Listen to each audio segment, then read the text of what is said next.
10 or so minutes, I'll have to go let my friend into the building. He Uh, got stuck behind an accident and ended up an hour and a half behind schedule. Oh So no. we're up in Vermont.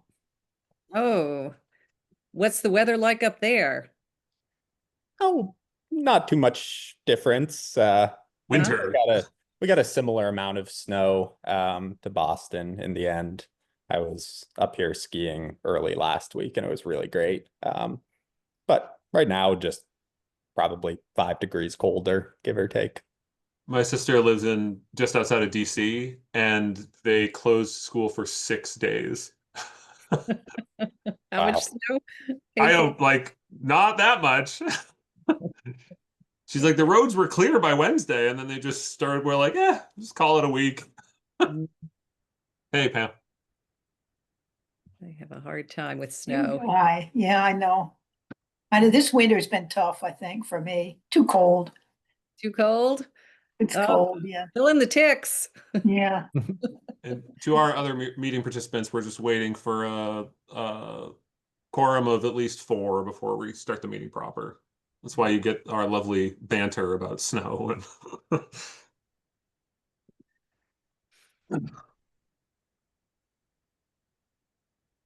Sam, where were you skiing? I'm almost always at Sugarbush. Ah, Do you know? Have you I ever do. been there? Yeah, yeah. It's a great place. Yeah. Yeah. We have our kids have expressed interest in learning, and we're gonna go over break to up to Rangeley and Sugarloaf and things like that, which is exciting. But it's also the sobering, 3 kids with lessons and rentals and stuff like that. I was like, oh. Mm-hmm. Yeah. After about 5 days, it's probably cheaper to have bought used skis. Yeah, absolutely. Yeah. Yeah. Well, there's always cross country. Sure. So that's a veritable bargain compared to downhill. Right. Scratch is a different itch. Yeah. It's true. Let's see. Well, we So almost, here's Will. yeah, Can confirm his attendance. We should be good to go. here Hello. he is. Hello, Will. Well, you make us official with your arrival. I try. So we'll go ahead and start the meeting. Sam noted that he's going to have to leave briefly in a bit, but hopefully we'll continue to have a quorum. I think other folks are expected. Okay. Okay, so Happy New Year, everyone. Good to see you. This is hard to believe. It's our first meeting of 2026, but here we are. So we begin with a look at the agenda. Does anyone have any changes or additions? One quick change, Roberta. There's in the staff update, I just wanted to do a quick mention about the annual report to the select board. That's sort of a new thing that all boards and commissions do. But I'll just touch base on that briefly. Right. Okay, thank you. And without any other changes suggested, is there a motion to approve the agenda? Do we need to do that? No, I don't think we need to do that. Okay, all right, just the minutes. Well, Just the minutes. let's move on then. Extra votes are fine. They're having some. No, not when we have to do all those roll calls. Sure. Okay, so we have in our packet the minutes from the December 9th meeting. And I would accept a motion to approve those or any discussion that you'd like to have. I move we approve the minutes. Is there a second? I'll second. Okay, any further discussion? I thought the minutes looked fine. Thank you, Rebecca. And I'll go around my screen. Sam, Yes. Will, Yes. Pam, Yes. and I vote yes. So we've approved the minutes. And our 7:05 item, we're just about on time, is to review, discuss, and vote on changes at the 25 Sears Road property. And I believe we have a couple of folks here on that project. Paul McManus from Ecotech. Do you want to lead off? And I see Joe Stumpo as well. Sure. Thank you to the chair. Um, we have been out at that site. You recall, did the permitting for Joe, and the project is just about done out there. Things are almost fully stabilized. So we started looking around and got Vern Porter to do an as-built plan. And in the process of those two things, realized that out behind the house, there were, excuse me, there were a number of trees that have been cut beyond the approved limit of work.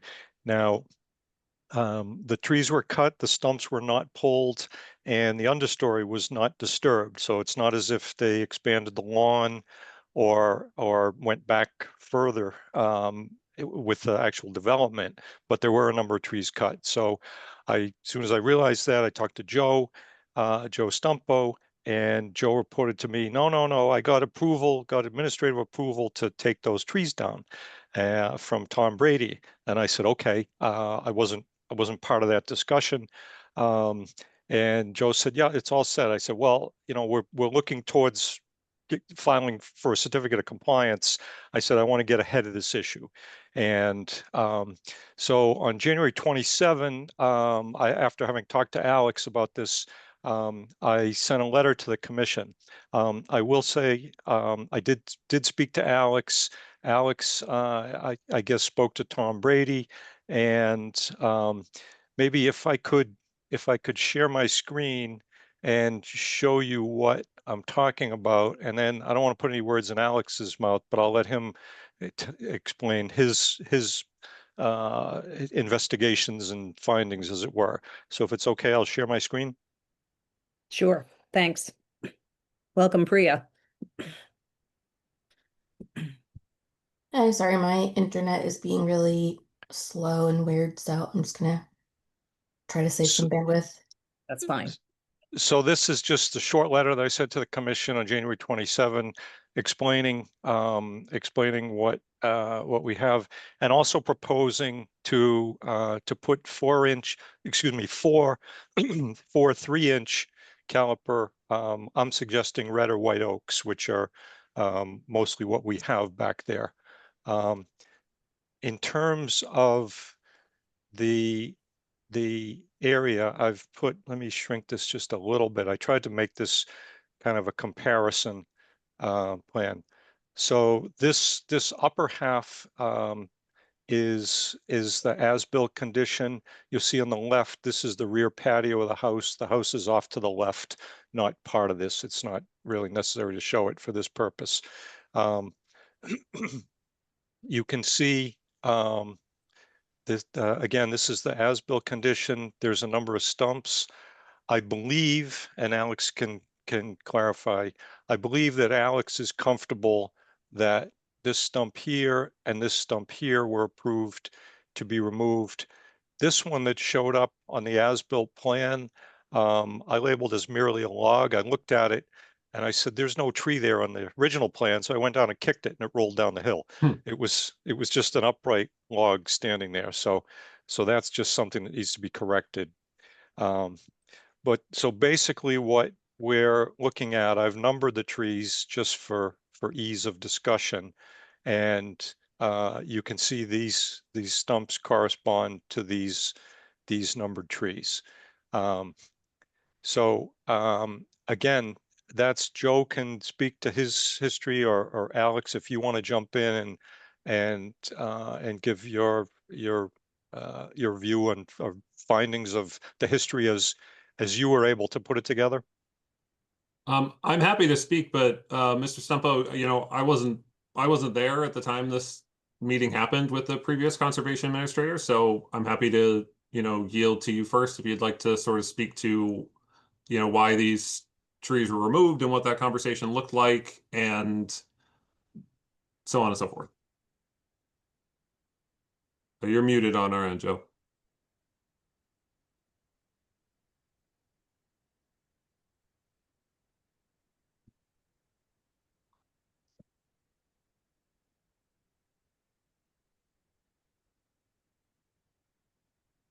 bottom left should do it. There's an audio button usually.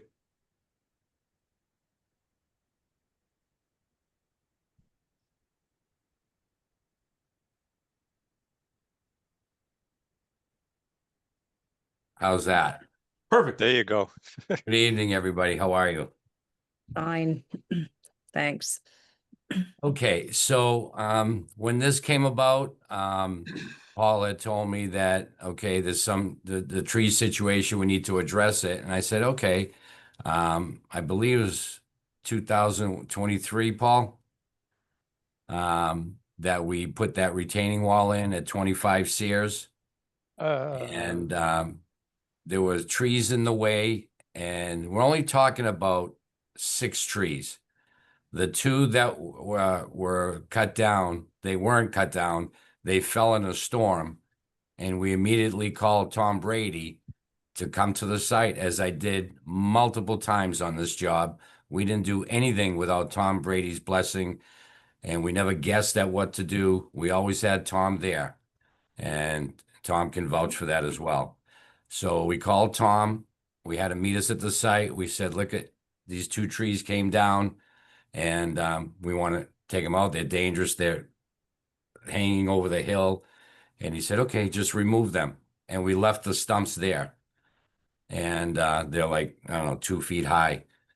So we removed those 2 trees that came down in the storm. The other trees in question, Tom gave us permission administratively to take them down so we can put the wall in. And everyone's saying, well, we don't know.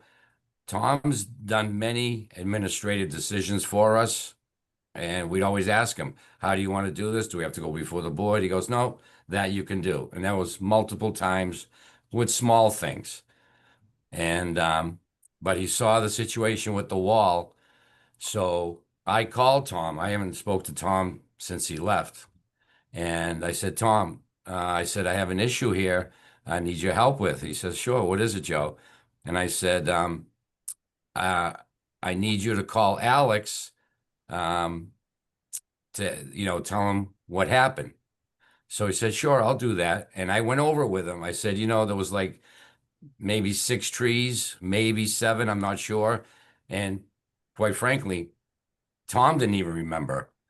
And I said, the first conversation I had with him, as soon as I found out, I called Tom just to make sure I wasn't crazy. And he goes, no, I recall it. I said, okay.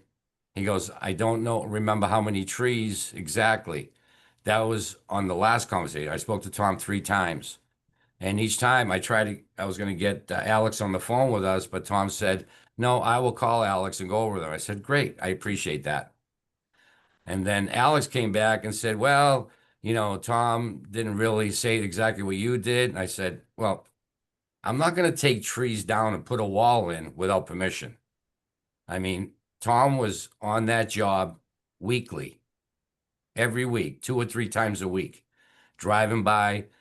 And many times I've called him as he drove by. I said, Tom, I need you for a second. And we discussed things, and we always worked it out. And on this specific one, on the last phone call I had with him, which was on Friday, he said, Joe, he goes, I know we did trees. I don't remember exactly. It was 3 years ago. And I said, something, Tom, I don't remember exactly how many trees either. And he goes, but it was like a handful, 6 trees. I go, yeah, that's about right. And he goes, the other 2 came down during the storm, which I told you to remove. And that's basically it. And Alex, did Tom call you after Friday?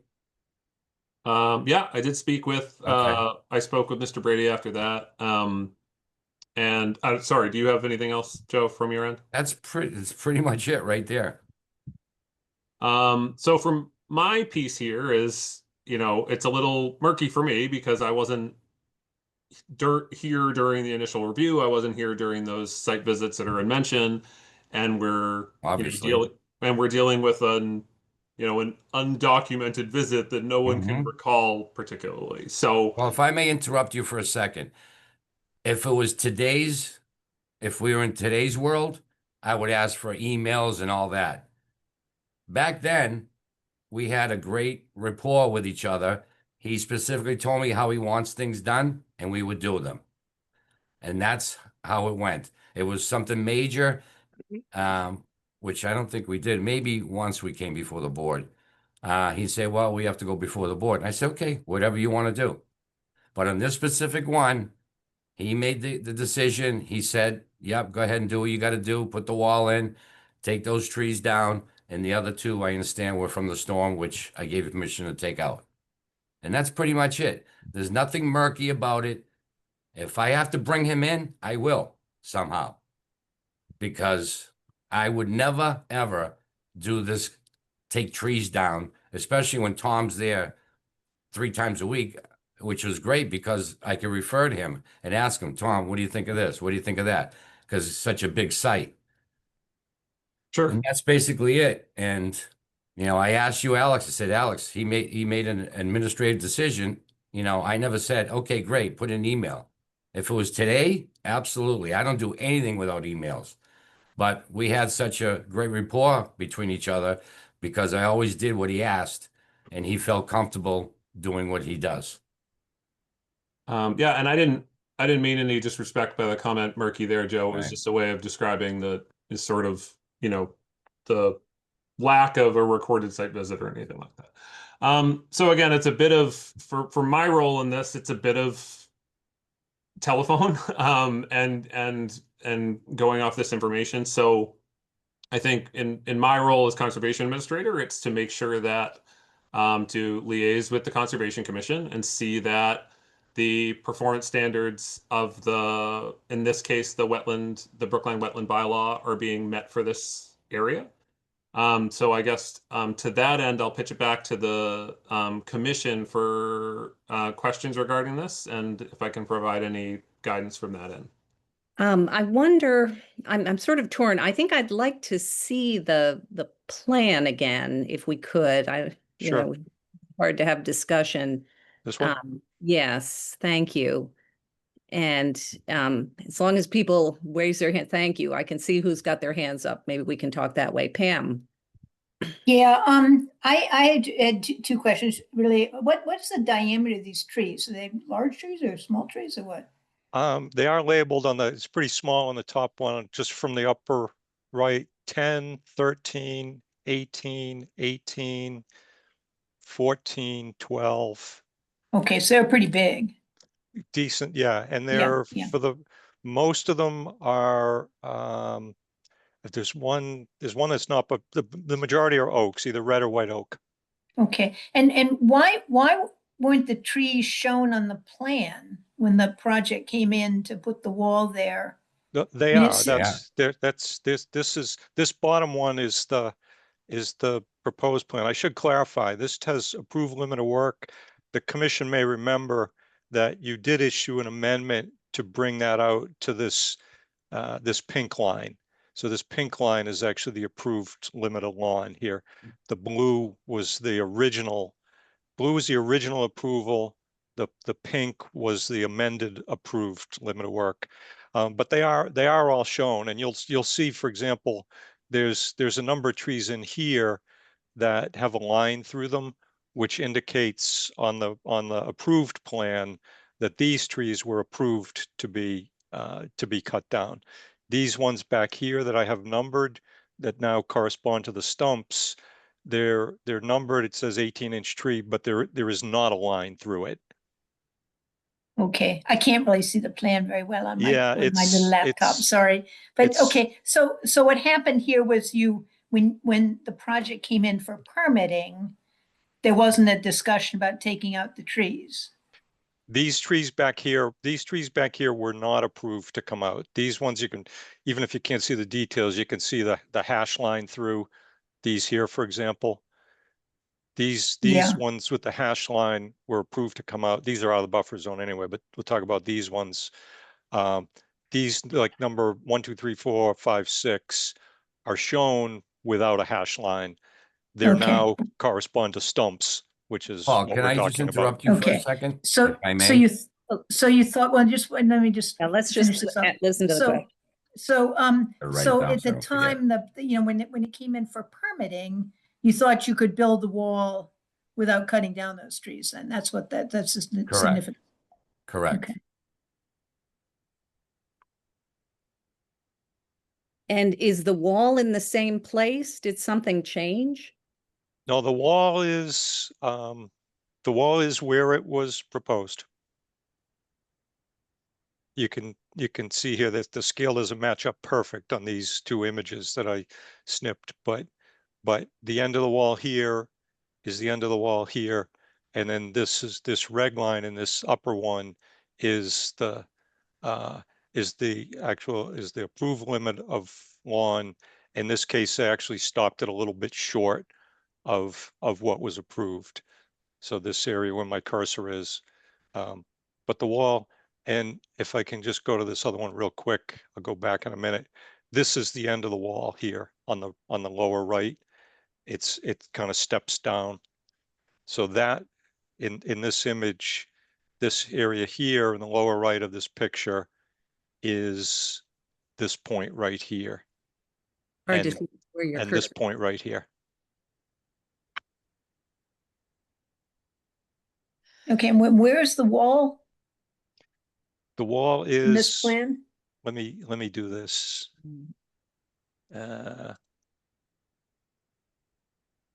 This is the end of the wall there and the end of the wall there, which corresponds to, whoops, this. My What kind of computer- wall is it? Just a stone wall? No, it's a large concrete sections that are interlocked to form. It's actually a retaining wall. So if you Oh. look, if it's the high side, the high side of the retaining wall is on the upper part of the wall in this view.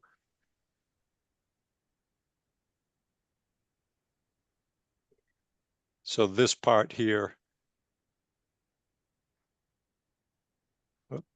that's lousy color.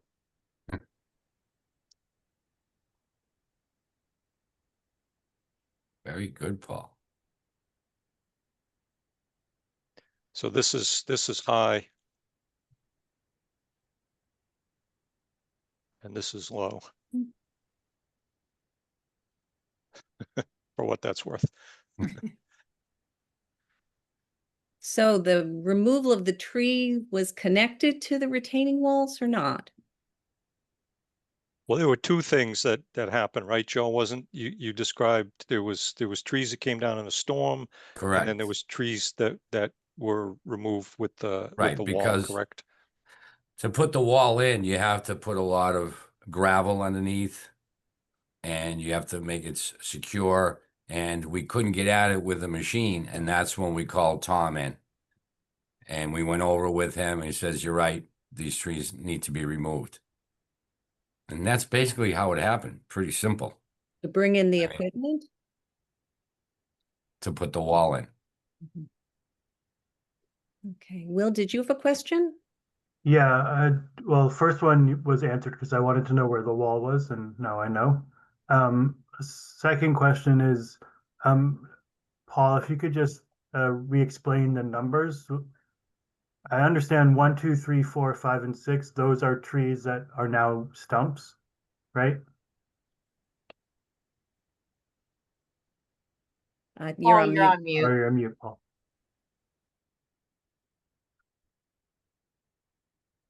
still.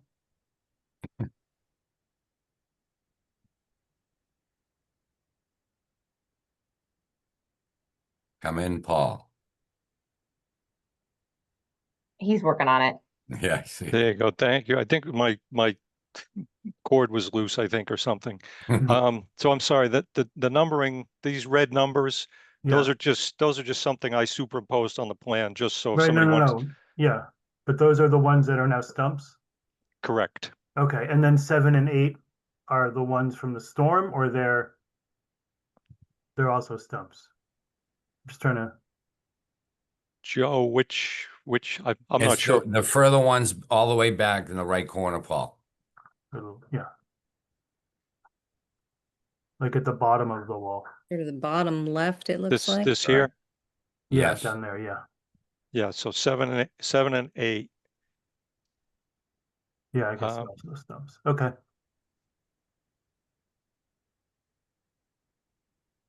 Okay, so these don't include the ones from the storm, I guess.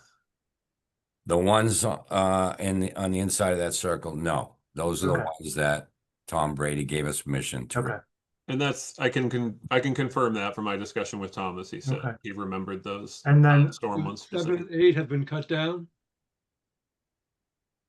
Yes, well, the stumps are still there. I didn't want to go in there and, rip everything out. So I had my tree company come in and with a crane and take it out. Yeah, and one of the stumps, this one here shows some pretty good sprout growth. yeah. Most of them don't, but that one does. And it I was, think it's nothing this- was touched there. right. Yeah, no, they're all there. The understory vegetation wasn't disturbed. The topsoil wasn't disturbed. And so the last question I had, and this may be, I'm guessing that we didn't have in the order like a replacement for the trees that were cut for the work. And we obviously didn't have, like the original from the original plan, the ones with the X's or the lines through them. So I'm guessing we don't have like a replacement for these trees either in the order of conditions, right? That's correct. Right. And I'm guessing that when Tom came to the site and talked with you, Joe, that he didn't discuss or say, hey, I approve these 8, but you got to replant, the equivalent 8 when you're done or whatever. Yeah, no, he Okay, just okay. said, if he did, I would have done it. No problem. Okay, so that's what we have to decide.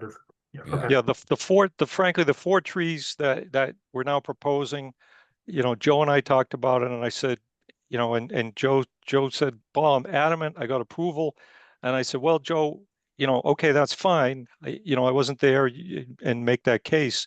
I said, but I think it would be good to go to the commission and propose some replacement trees. And Joe agreed. He said, okay. He said, what kind? I said, they want, they like substantial trees, 3-inch trees are expensive. And I think you should offer to plant a few of those, kind of just because. And Joe agreed. Okay, thank you. Pam, did you have another question? Oh, I just wondered if we looked back at the minutes about any of this, because Tom often would come in, his staff update would, update about different projects and what was going on. So it'd be interesting to see. I'm what happy to all- speak to that. I did go back and read through the minutes from 2022 and 2023 for anything pertaining to this project.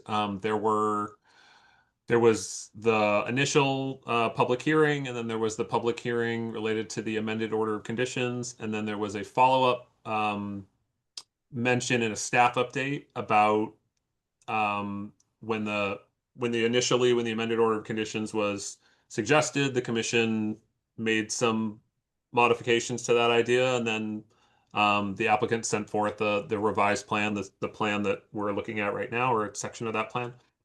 Besides that, there's no mention of this project in any of the minutes that I read.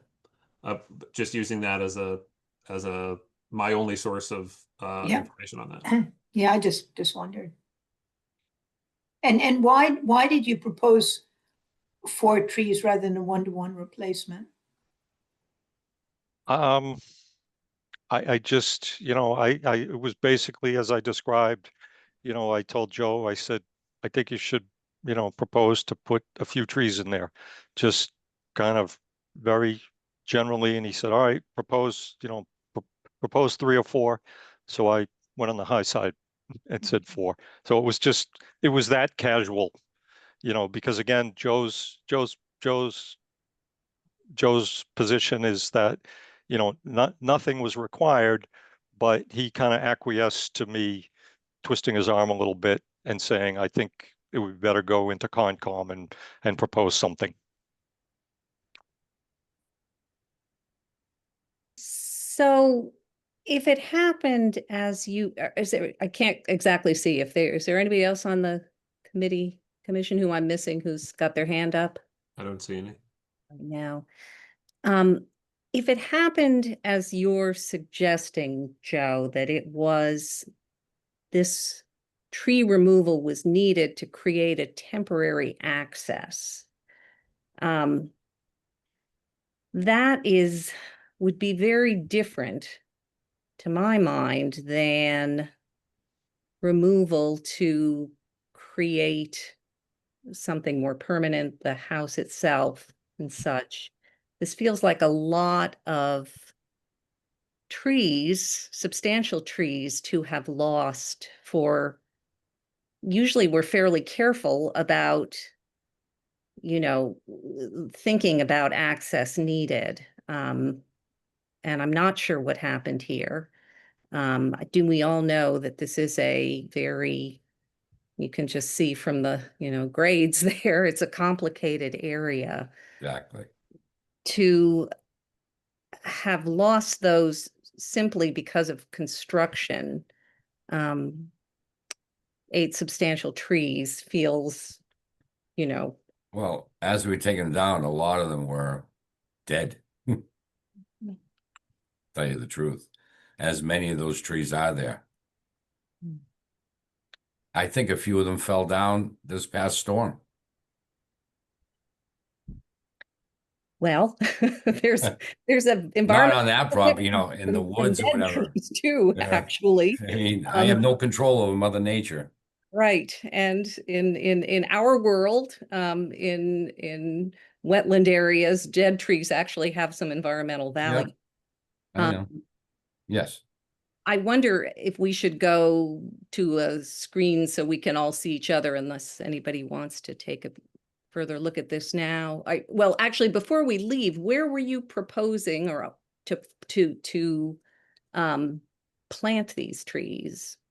I leave that, this back to my letter.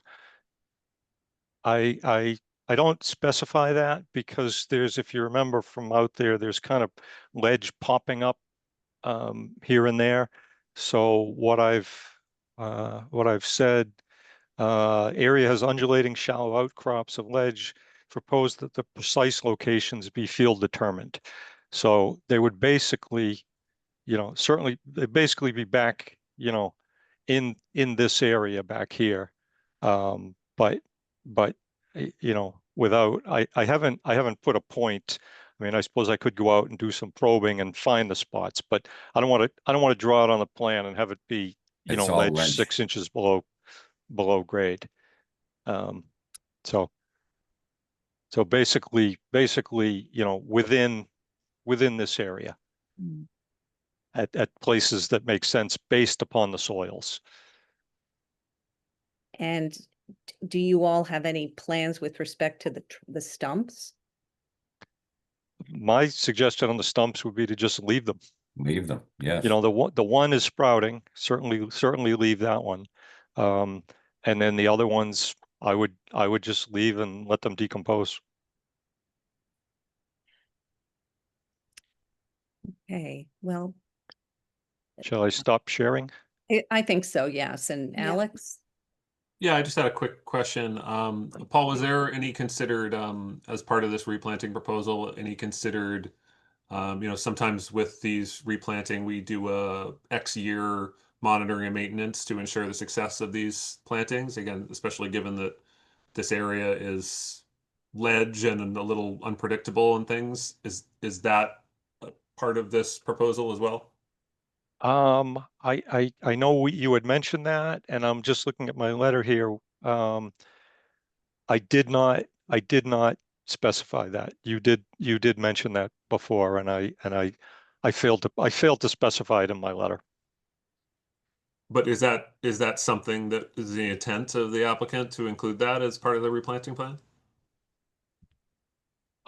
Joe, Alex is talking about doing some monitoring for a couple, 3 years to basically make sure these things make it. You're the expert. You tell me. I mean, it's as to Alex's point, it's a fairly typical, Yeah, it's a Okay. fairly typical requirement. Okay. Okay. So I guess logistically, in terms of certificate of compliance, um, would that could that be handled as a I guess I'd ask, how would that be handled with respect to a certificate of compliance? Because I think everything else on the site is up to Hoyle in terms of COC. So in terms of protocol, if the commission voted that this was an acceptable change and path forward, that the planting be after the planting happens, it would be shown on the as-built plans of record, and then as a part of one of the items of every certificate of compliance is essentially other necessary materials that the commission requires, and that necessary material would be that monitoring and maintenance plan for whatever proposal is approved. Is the commission amenable to that language? Yeah, I do have some question about the number of trees. I mean, I know this is a tricky area with the ledge, and that's certainly a reason why it should be monitored. But, you know, to have this extensive loss of trees just for temporary access to build a retaining wall, it doesn't feel, had we considered this up front, I think we would have talked about replacement there. And, you know, if there's room, to plant 8 trees, that's what I think makes sense here. Just one for one. Well, I'm going to disagree with that because I was given permission by your person to do what we did. Had I not, then I'm at your mercy. But I'm being generous. I'm spending more money that I don't need to spend, okay, to work this out with you folks. And I'm a person, if I've done something, I'm responsible, I will stand up to the plate. But when I'm not responsible, I'll be fair. And when Paul suggested we plant some trees, I said, sure. Okay, but to go and plant 8 trees and spend that money and then monitor and all that, I don't think that's fair to us. Well, I think we're all in a tricky position. I think Well, that I this- understand that. yeah, I am but- too. Right, but you know, things happen as they clearly did here after an order of conditions is approved, and But I didn't do this I didn't make this decision. I went to the proper people or persons, right. You took the specifically first step. Tom, and said, what could we do here? And that's what we did. Right, and Didn't it do sounds anything like, more, anything less. and he may well have given you approval to take them down, but the question, that doesn't fully answer the question of what next, and I guess that's where we are now. So my question would be to the commission, what, you know, what sort of reactions? I think we would like a little time to discuss this and think yeah, about I it. think we need to mull this over a little bit. Yeah, I mean, I can't imagine that Tom would have just said, cut all those trees down and don't replace them. I know, I can't really quite imagine that either, so. I But didn't there hear may you. have been a What did you say? miscommunication. It's hard to imagine that he would have Hard said. to imagine that? Yeah, Okay. that he well, would then have just said, then cut we them have to down and subpoena not Tom Brady expected a then. replacement. Well, I think, you know, the first part of it we don't know, but may have happened. I think the question is what happens now? Yeah. And that's what we're wrestling with here. And do others want to weigh in on replacement at this stage? No, I think we should discuss it. I don't think we don't have to decide now, right? It's not like Well, it voting. is. I'd like to, take care of this. well, you're not going to plant trees in the winter, so we have some time. Well, Yeah. as Alex knows, when I say I do something, I do it. So at the quickest time I can plant them, they will be planted. In terms of protocol for the meeting itself, again, this is not a public hearing. This is a discussion and potential vote. So it's up to the really the chair on how to proceed in terms of if we require more information, if you'd like to have this discussion, continue discussion of this meeting, or if you'd like to continue it at another meeting. Well, I guess I'm hearing from some of the other members, and this is the first time that we've looked at them, the plan and thought about this, that there's some desire to think about this a little bit and take it up again. If people would like to resolve it tonight, I'm willing to do that. But if you'd prefer to, I would like to. we hear that you would. Yeah. I think the question is what the commission would What the like to. commission wants Okay. I think we should I sleep on it. understand. Is there any information that I can provide from my end that can aid in the commission's decision here?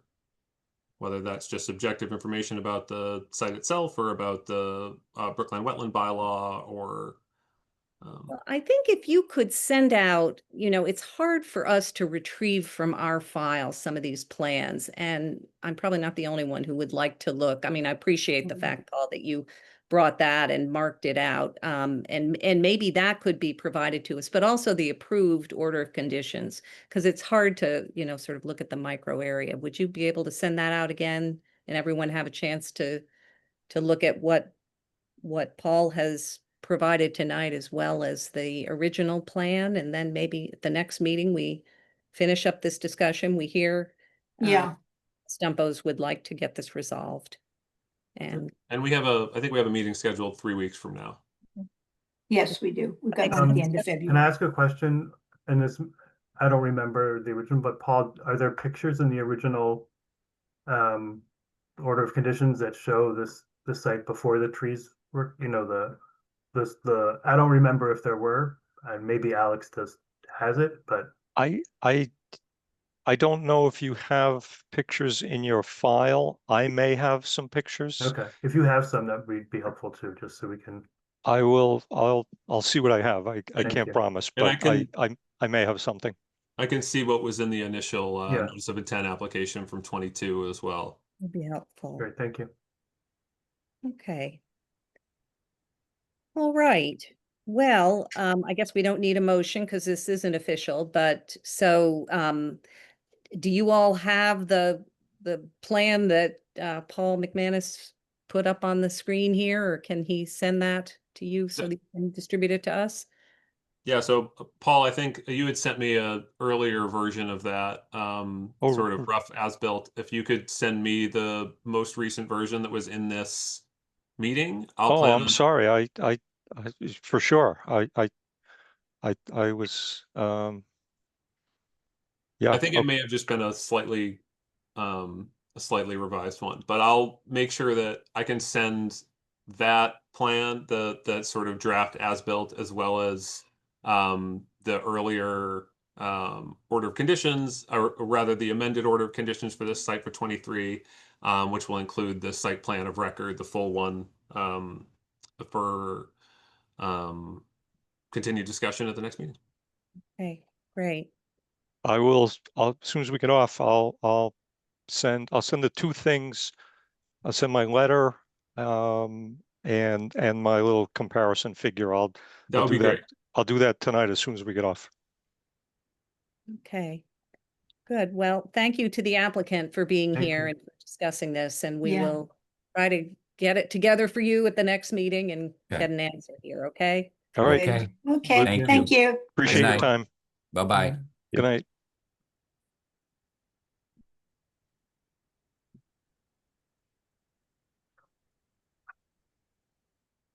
Okay. Next order of business is the Community Preservation Act update. And Sam, if you want to kind of take point on this, I'm happy to speak a little bit from the town side, but I think you're more in the mix here. Sure. It's pretty fresh in my mind. We voted last night on the projects that we're putting in the warrant article as placeholders. There, I think our 3 projects in the end that are exclusively within the open space and recreation sphere of the Community Preservation Act. Oftentimes, some things can qualify in one bucket or another. For example, there's a project we are voting to move forward that is in the Walnut High, the old burying ground, and it's within a passive open space area, but it's for sort of tomb restoration specifically. So that's one project of some interest. And then the other few projects that are moving forward are a second phase of the D. Blakely Hoare invasive species management. So continuing the kind of clip and drip method to try to eliminate or continue to mitigate the takeover of the glossy buckthorn there, which I haven't myself had a chance to go and gawp at. I'm not sure if anybody else has, but Alex, I'm curious to hear more about how that's been going so far. I haven't I can't recall the status of the last funding rounds project progress. So we're basically we got approval the first time around, and what we're working on now is essentially getting quotes from potential contractors to do the work. Once we have quotes in place, we're going to work on Department of Public Works will work on a notice of intent for the work out there, which has some more intense steps, in that there hasn't been a wetland delineation out there done at Blakely Hoare in a while. So there's certainly some steps still in the mix, but we're projected to kind of start that already funded phase 1 like late this summer, if all those ducks are in a row and all that permitting works out. So exciting to get the ball rolling. Yeah. Great. And the 2 other projects, one is a continuation of, I think it's the 3rd, if I'm remembering correctly. Alexandra or Alex could remind me, but an additional phase of structural pruning and tree inventory across a number of parks. And then the last and largest project is a sort of analysis of Lars Anderson for the purpose of potentially kind of establishing or reestablishing a wet meadow in part of the park with possibly a sort of boardwalk network across the wetland, as well as sort of I think a tree inventory there and some invasive species management. But that's sort of an assessment of wetland conditions and what sort of new wetland areas could potentially be created to sort of enhance the ecological value of the park as a whole. And I would need to refresh my memory. I'm not sure if I've seen a sort of plan. I mean, given that there might not be a plan yet, given that this is in its initial phases, but I'm trying to piece together in my mind the area that's the kind of main focus of this project. I can chat about that a bit, Sam, yeah, that would be great. So this is sort of essentially, if you have the Temple of Love and then the path that goes around the lagoon, behind the Temple of Love, there's a large sort of invasive, riddled, semi-wet meadow back there. And over, while this was likely not intended by design when several elements of Lars Anderson Park were put together 110 years ago, there is some very, standard elements of wetlands that have developed over time around that lagoon area and amongst that meadow. And so I think the envisionment of this project is not just to really enhance the recreational value of the lagoon. This is a path that floods regularly on people's wedding days, but also for just every day for the hundreds of people that visit that park on a busy weekend. But also to kind of showcase that meadow, to get the junk out of there, to have it formally delineated, and to build some kind of, as Sam mentioned, whether that's boardwalk access or some interp elements to kind of showcase this area and do really a stronger job of highlighting it as a resource area and not just this sort of forgotten corner of the park.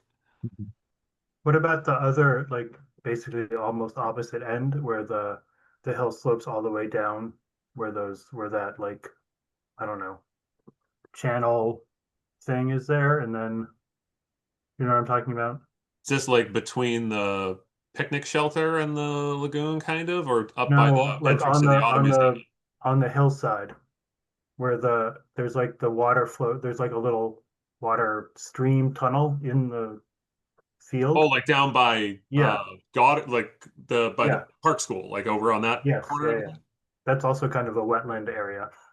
I don't know I if think it's it's something to by look at, design but or it's by default, but it isn't part of the scope of this project. If you're talking about the corner at Goddard and Avon by the park school that gets wet over there, Mhm. that's, as Alex noted, not part of this project, but is something that we're looking at as part of our overall restoration through CIP funding, as Okay. part of the general enhancements to the park. And as a temporary measure, looking at adding some additional small boardwalk areas there to elevate people above the wet areas. But unfortunately, how the park is designed, a great amount of the water flows to that corner. Right, no, I know, yeah. It comes out of the hill. Yeah. I remember experiencing both or some of both areas during middle school cross country meets. I don't know if those are still held. They have been. Lars They Anderson? do. Sure. They do. Yeah, they Okay. do. Yeah. They're carrying your tradition on, Sam. Yes. They look forward to I jumping learned over the river as part of that.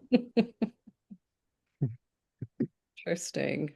And then there was one application that it was we determined needed sort of further review and coordination.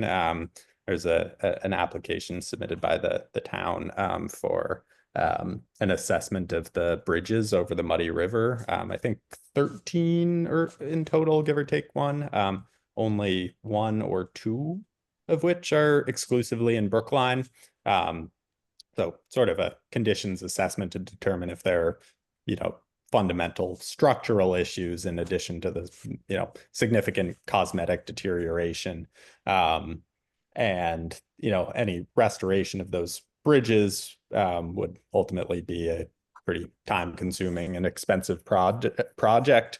And as of now, there haven't Boston and their sort of CPA folks haven't really come to the table and committed to, sort of participate and contribute any future funding to this. So I think the hope is that, on the logistical side, there's at least one bridge that's partially under the administration, legally speaking, of DCR, and it's a bridge that's crossed by the vehicular traffic.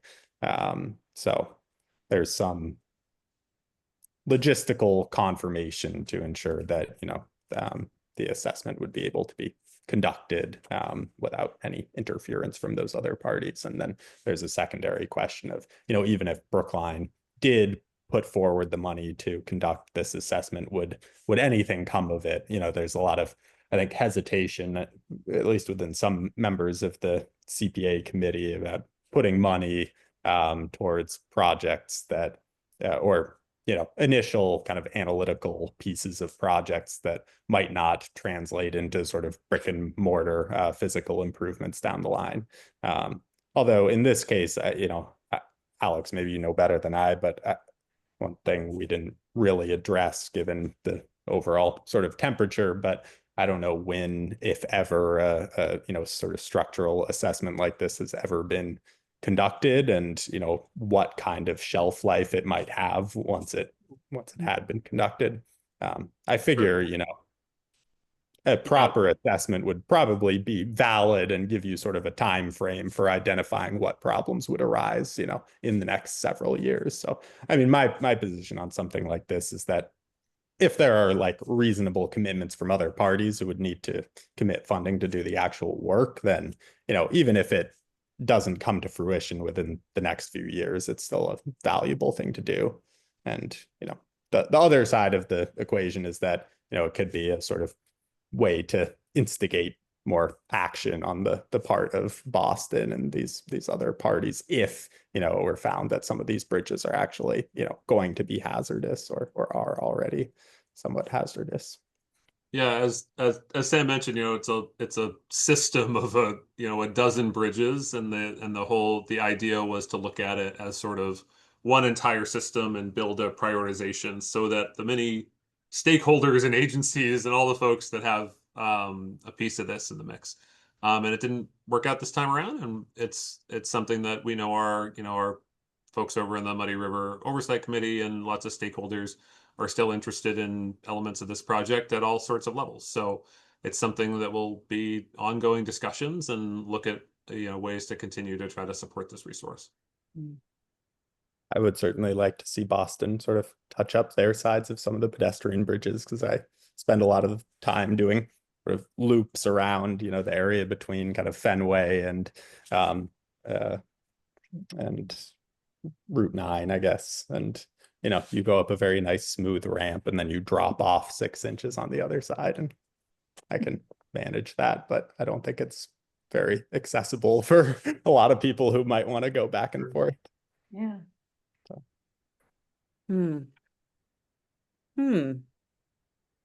Well, thank you for that update, Sam, and for participating on this committee. How is it going generally? I mean, with the committee, do you feel like, how frequently do you all meet? I'm just not sure.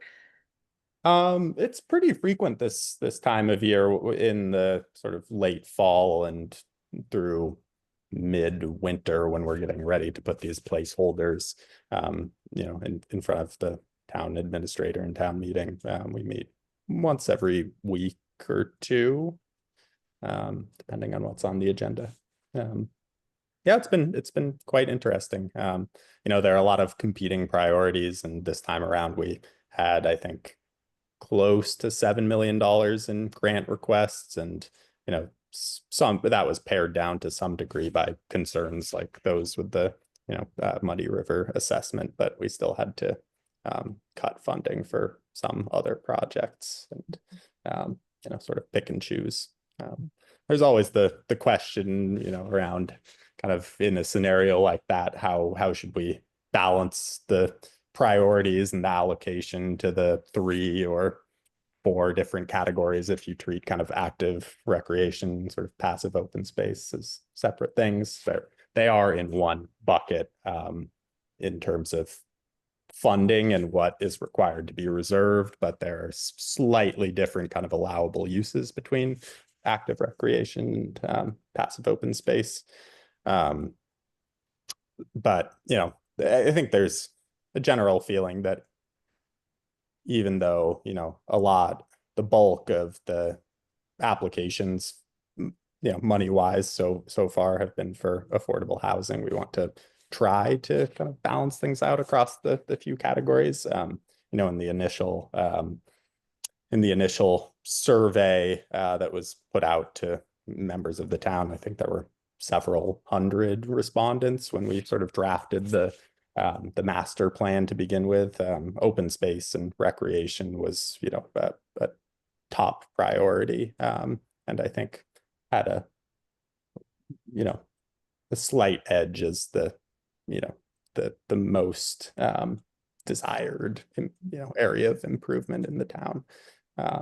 But we, you know, haven't seen quite as many project requests come through for those, and obviously they're very, you know, urgent needs in terms of maintaining existing housing stock in town. So yeah, the things we've put money towards so far, I think will bring a lot of benefit. But hopefully long term there will be opportunity to, you know, allocate larger chunks of money toward projects that are more within our sphere. Very interesting. It's kind of amazing that we even have this tool. You know, for so many years we resisted it. So, well, thank you very much. So I actually have a update on something I just received. So I did just hear from the applicants from the 25 Sears Road project that we reviewed. They have suggested a 1-to-1 replacement for the trees. I don't know if the commission would still like to table that discussion and keep it to another meeting, or if we'd like to reopen that for a potential vote if that meets what we're looking for. I know it's a little off protocol, but I'm just sharing this on behalf of the applicant who just reached out to me. What do people think? Alex, can I just ask, 1-to-1 as in 8 trees for 8 removed, or 1-to-1 as in 6 trees for the 6 that were removed, not including the 2 that came down due to storm damage? Right. Thank you for the clarification, Alexander. This is for the trees numbered 1 to 6 that were on the plan, so not the ones that were taken down from storm damage, which were, again, at least confirmed by me that those have been approved for the removal. So their proposal is a 1-to-1 replacement for the trees numbered 1 to 6 in the back. And 7 and 8 seem to be not talked about very much, but I don't understand why. So 7 to 8 were in the narrative I received from both Mr. Stumpo and Mr. Brady, said that following a sort of a storm damage site visit, those were determined to be hazardous and removed as such. So the other ones were, reported to be removed as part of the retaining wall construction. So that's why 1 to 6 sort of fall into that different category. What was Well- within that orange circle? Oh, I'm sorry. I thought that's what Tom approved. Yeah, so the 7 and 8, the ones that were down further on the southern end of the map, those are the ones that were approved for because after a storm they had fallen and were removed as such. The other 6, the ones up in the top right corner of the map, those are the ones that were removed as part of the retaining wall construction, which were not, initially intended to be removed, but after looking at the site requiring sort of the access in the building of the wall, that those were reported to be approved as removals for the I project. think maybe So- 7 and 8 were mislabeled on, because they weren't in there was an orange circle with nothing inside of it that were like the ones that. Yeah, some of what that I There was was 7 and 8 off to the left, so I was a little confused by that. But some of Right. that was from me. So those circles, their origin is with me, and that was an initial communique between the two of us, and Paul just clarified my poor artwork there. I see. Oh, Okay, so okay, that's Well, helpful. If we weren't being recorded, I'd elaborate, but I think we should take the offer and be done with this. As long as I we agree have, with Werner. as long as we have monitoring afterwards and we reduce it to writing and we know how big the trees are. What did he say, 3 inches? Is that big enough? Are we specifying the tree like types or I think he proposed either red or white oaks in Oh, the right. plan that he Yeah. submitted. So I think, they initially submitted a plan for 4 of them. I think, and I'm actually going to ask Paul to rejoin. He offered to rejoin just for the purposes of making sure that we put this forward and they know he's here for that. Well, But assuming I the think- other people agree, I mean, what do we? What's on the table here? Inviting him to come into the meeting again? Yeah, so Mr. Yeah, McManus let's- has offered to jump back in to the I don't think meeting. we should have them jump back in and until we've decided what we want to do. Yeah, I Yeah. know, yeah. But I think, again, the proposal they put forth is 6 trees rather than the 4 that are initially done. He doesn't specify in here, but I imagine that would take the form of similar species and similar size as proposed in the letter, at an appropriate placing there. And with the monitoring to make sure they're gonna, yeah. Right. And he didn't mention the monitoring specifically in his message to me, so I just wanted to make sure before we. And Tom, or no, Alex, I'm sorry. You've been out to this area more recently. We know there's a lot of ledge there. I mean, Yeah. does it make sense? These trees, obviously, nobody planted them. They grew up. Their roots knew where to go. Sure. Does adding 4 or 6 trees, any number of trees in here, is that something that seems feasible? I think, I'm of the mind that when we look at when we look at buffer zone areas, you know, the performance standard is to put it back the way it was as best you can. And so when we're looking at this area, you know, that's why I think having that standard of a maintenance and monitoring plan to not only find the right spot for these, but give them all the tools they need to succeed over the 3 years. So while there are, Yeah. you know, no guarantees in that, I think getting that area back to or giving it, you know, the seeds to get back to what it was is, you know, might be something I would recommend. Okay, and we see, Paul, you've rejoined us. Why don't you explain it, if you would, what you're offering at this point? So yeah, basically we got off, Joe called me and said, you know, I really want to close this tonight. I said, well, they're looking for, you know, he said, what do they want? I said, well, you know, they're not sure, they want to think about it. I said, but what I heard, at least from one person, was, you know, 1-to-1 replacement. And he said, well, what would that be? And I was, it's kind of funny. I have numbered, if you remember, I had numbered 6 trees out in the back. There's actually 7 stumps there. So depending on how you count, I'm not sure why. I guess one of the trees wasn't picked up on the initial plan, but the surveyors picked up the stump. So I think the number is 7. So I think, Alex, that the trees down below, am I correct in my understanding that the trees below the wall, with respect to Tom Brady, you're comfortable that happened to your, is that accurate? That is my understanding of what happened, is that those were not in the scope of this sort of removal from the retaining wall. It was a storm damage issue that was approved by the previous conservation administrator. So I'm of the mind that no further mitigation would be required for those 2. Okay, so in the back, there's, depending on how you count it, there's either 6 or 7. So Joe has basically instructed me to up his offer to do you know, to do that 1-to-1 replacement with 3-inch caliper trees. Is one of those 6 or 7 stumps the one that has the positive growth on it, or is that in the? Yes. Okay. So is that 6? Is he saying 6 or is he saying 7? Well, there's 7 stumps. It's I'm just pointing out that if you look, I didn't actually get around to sending it yet. What is he saying? Is he offering to plant 6 or is he offering to plant 7? He's offering 7. Good, great, thank you. And Paul, is there, we spoke also about you know, monitoring and maintenance. Is that the part of this as well? I think he's resigned to that. Yeah, good. I think what, I guess his probably, I think his biggest concern in that regard is he wants to get a certificate of compliance. The house is sold. You know, there's people hoping to move in. He would like to get a certificate of compliance. He understands, you know, about the monitoring and potential replacement if in the worst case. But he would like to get he'd like to get a COC. Okay. And we could put that in the COC. Sure. Yeah, it would essentially, it would be in the cover letter of the COC, and that would be something that's that monitoring plan, the language around that would be submitted at the time of the request. Yeah. Okay. I can work that out with you, Alex, at the time. Sure.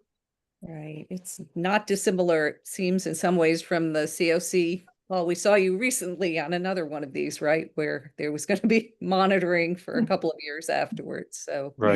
Yeah. If you Well, I think, help, you can let Joe know that this is. yeah. And I think if we had, you know, if the proposal had been they needed to, you know, at the original order stage, if you needed to cut down the trees to get access, we would have said, well, you need to replace those. Yeah. So, yeah. Yeah. No, I can't anticipate that you would have done otherwise. Yeah. So, okay. Do we need a vote? I think we should vote because it's Okay. the certificate of compliance, yes. Okay. Motion? In anticipation, yes. I move that we accept the plan moving forward to do one-to-one replacement, which of the trees that were cut down, which is 7 trees. And that would include some kind of monitoring or, replacement if they die, so looking after them for a reasonable period of time. I 3 second- years, 3 years, yeah. I second that motion. Thank you, Will. Is there any further discussion? Okay, Priya, Yes. Sam. Yes. Yes. Oh, let's see, Sam and Oh, I'm then, sorry, Sam. okay, and then Pam, Yes. Werner, Yes, Will, Yes. and I vote yes. Okay. All so- right. Well, I really appreciate your accommodation to work this through in a couple of steps, and so we will be in shortly, I hope, with the COC request, and I guess one logistics question: would the commission require that the trees be in the ground before a COC was issued? Alex, I'll speak from a protocol point of view that is typically the COC doesn't really leave anything lingering. So the idea is that the as-built reflects everything that's gone over in the plans. So Okay. So, sometimes the monitoring plan is one thing when it's ongoing maintenance, but if the requirement is that the planting be done as part of the certificate of compliance, unless the chair disagrees, I'm of the mind that should be reflected in the as-built and as part of the final plan. yeah, I think that. understood. What time of year would best practice for planting these trees be? I'm sorry, what was the question? Oh, I was just curious when you could plant them right now, but they would have a limited chance of survival, right? So when is the soonest that they would be planted with, Yeah, actually, if you can get in the ground, it's not a horrible time to plant because they're in a dormancy state. People don't usually do it. The issue is, one of logistics, getting to where you want to do it, getting a hole in the ground when the ground's frozen. But certainly in the spring. Yeah. So I think we'll, they did out there open up a little electrical trench out in the front, an area that was all stabilized, and then the new owners had to change the electrical service or something. So there's a little bit of a strip out there that needs to be stabilized anyway. So I think, what I'll tell Joe is that, we need to get everything teed up, including the submittal, the as-built, getting the trees in the ground, and, so that, essentially the day after they go in, we can submit that COC Yeah. request. Okay. So, Yeah. And I can touch base with you offline, Paul, about everything that'll be required from that. okay. Appreciate it. Okay. All Good. right. Thank you. Thank you all. Have a good night. All right, Yeah. Thanks. good night.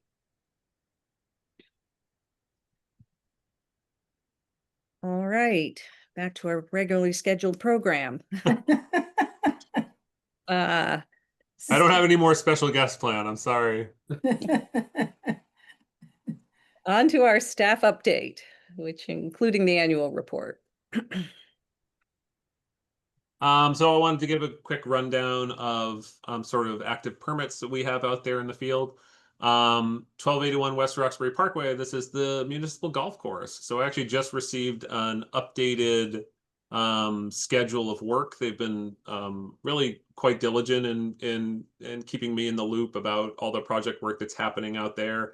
The timeline has evolved a little bit, still looking at similar deadlines, but as I spoke with Justin Lawson the other day, and they're full steam ahead out there. The snow has not stopped things, and the fact that the ground is frozen is actually working in their favor as they work on. I think that that new wetland restoration area right around hole 3, that has sort of come together in its earliest phase and moving toward kind of hydro seeding going into the spring. And as well as they're doing some more development around the main channel and some of the other holes right now. That's something where we're keeping an eye on it, and I'm planning at least a site visit sometime soon to walk around there and get a glimpse of all the elements going on at a more at a more hands-on level. So happy to provide a more comprehensive update next time around. In terms of Amory Playground, Halls Pond, so everything is a little bit asleep there for now because of the snow cover and the cold. But all the helical piles are in for the Amory Woods part of the project, and all of the boardwalk is done outside of the large platform areas, sort of over water. So a lot of the replacement has been done. Some of the boardwalk looks pretty dynamite out there from the little bit of walking I've been able to do in there.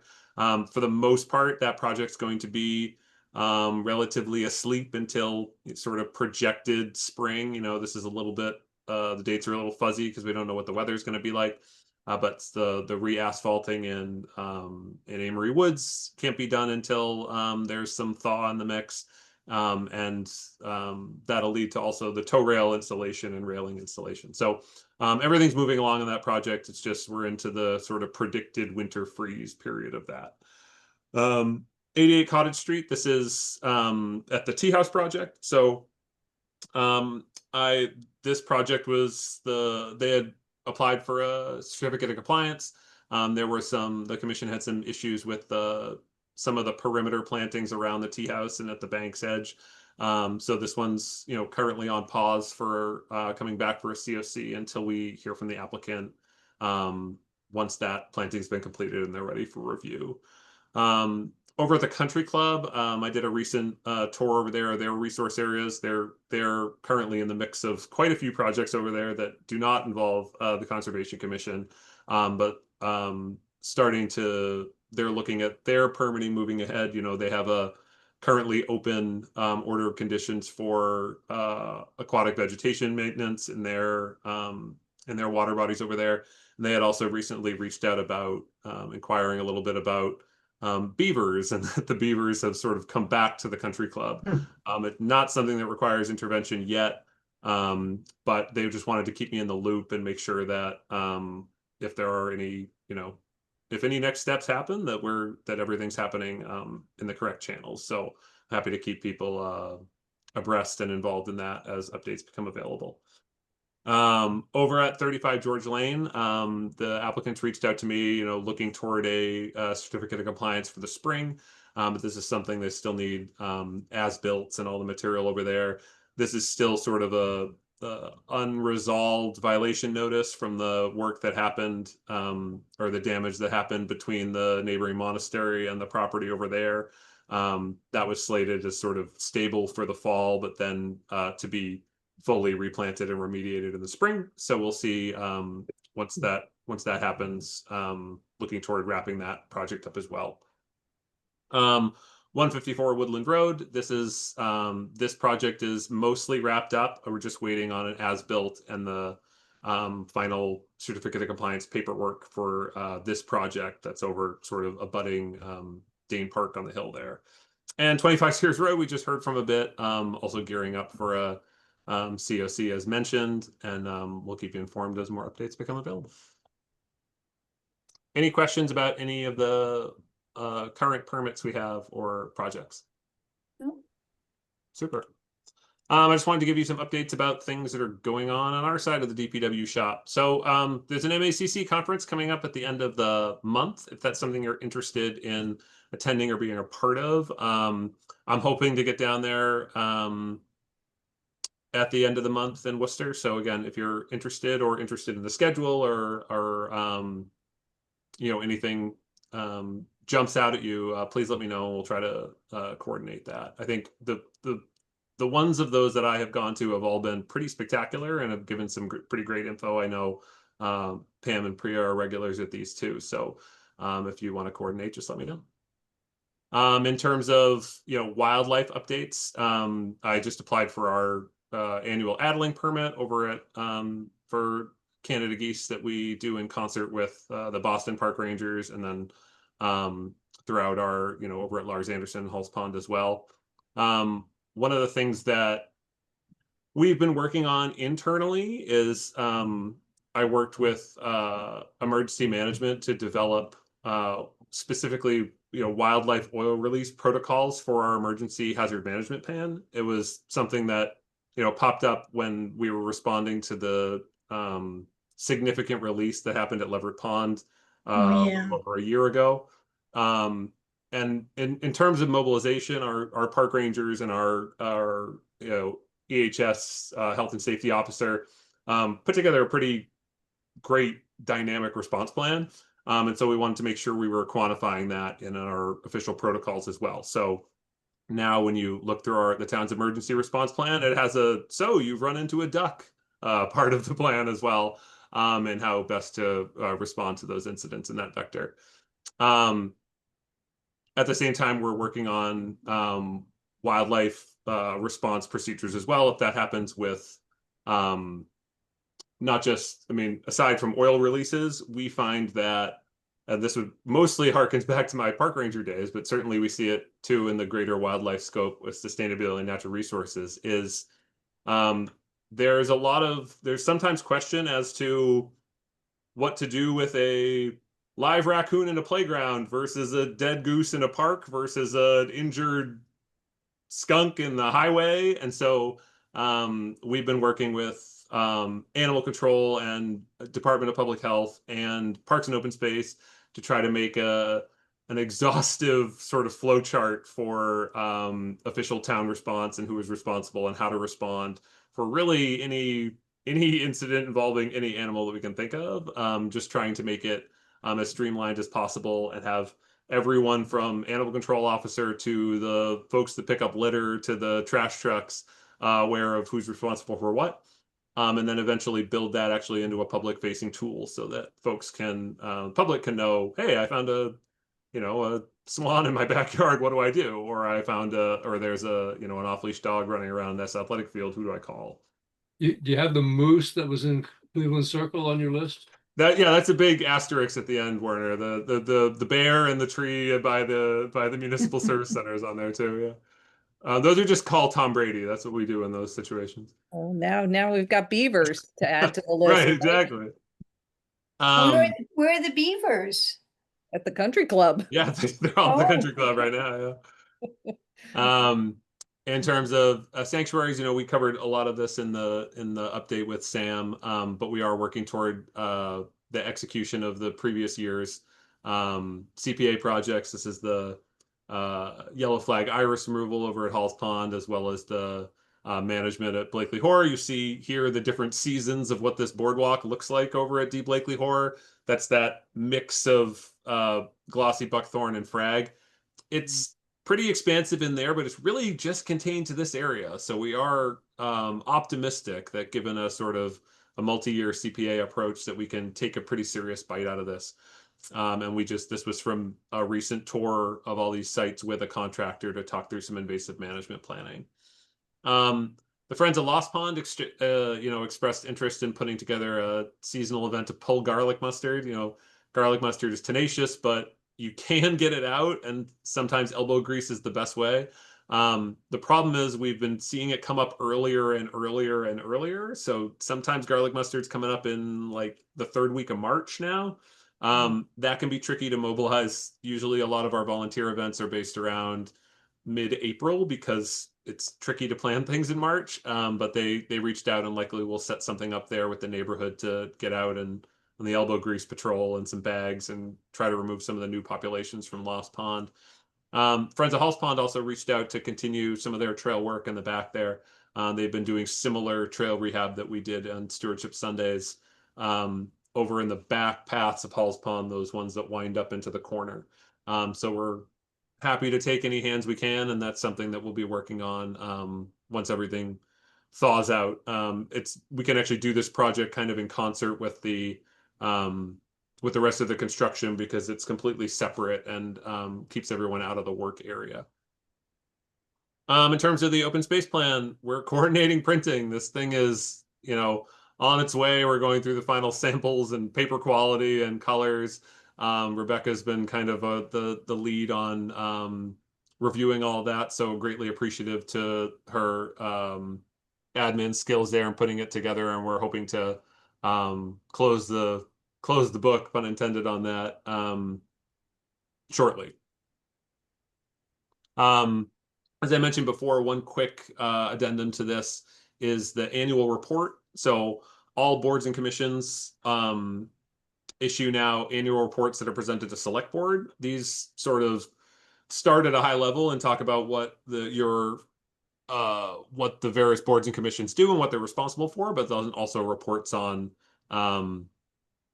the various metrics, how many permits you look at, what are major projects and major initiatives that the commission's working on. This is one that we presented in person last year. I'm certainly open to whatever the commission would like to do, but given that, given the open space plan presentation before the select board that was just recently, that we were so blessed that the whole commission kind of came out for that. This could be a summary report that I write and just issue to the select board, unless someone from the commission feels passionately about presenting it or would request that I present it on the commission's behalf. So I'm happy to pivot that, but otherwise I would default to a sort of a written summary that the commission could certainly check out and review, but that would be what I would issue. So if no one has any issues with that, that's probably what I'll go forward with in terms of what the annual report would be. My view is that probably the biggest piece of work was the Priya, thank you for that. Thumbs up here. The open space plan last year, and that was so recently reported to them. If there's something major that anyone else can think of that we want to particularly flag. Yeah. I don't feel like just from a general perspective, we need to go, but I would, if all the other kind of boards and commissions are going, then I feel like we should show up in person too. Sure. I'm happy to get a vibe check on what other boards and commissions are doing, and sort of, you don't want to be the only one submitting. Yeah, we don't want to look like we just don't want to, they're not worth our time or something like, we don't want to look bad. We want to look good. So sure, but this is something that be looking to probably have that happen within the next month or so. So let me just chat with a few people at a staff level and see what that looks like. Again, I think we're safe in a position of presenting a written report, but if it seems like the sands are going another way, I'm happy to coordinate an in-person presentation. Okay. Any other thoughts on that? I'm sorry, is this an annual thing? So it would always be around this time next year? Yeah, it's sometime between, I think we went around this time last year, Will, but it's sort of, I think the guidelines are sometime between January and May, kind of. Okay. It's a fairly new protocol for the Yeah. select board, but yeah. Okay, well, thank you, Alex, for following up on that. Yeah. And let us know. And that's all I have for my end. Anything else? All right. I can move, we adjourn. You're good at that, Pam. I am, unless anybody has anything. Does anybody have anything? No. No? Okay, I suspected as much. Okay, I Second? move, we adjourn. I second. Okay, thank you, Will. Let's see, Sam, Yes. Werner, Yes. Pam, Yes. Priya, Yes. Will, Yes. and I vote yes. So we are adjourned. Great. And our That's next relief. meeting Next is, meeting is 3 weeks from today. okay, Yeah, it's the 24th, February 24th. okay, Great. very good. All right. And thanks everyone for your flexibility in the agenda tonight as it got a little wiggly for us. Okay, you. bye. Good night, everybody. Night,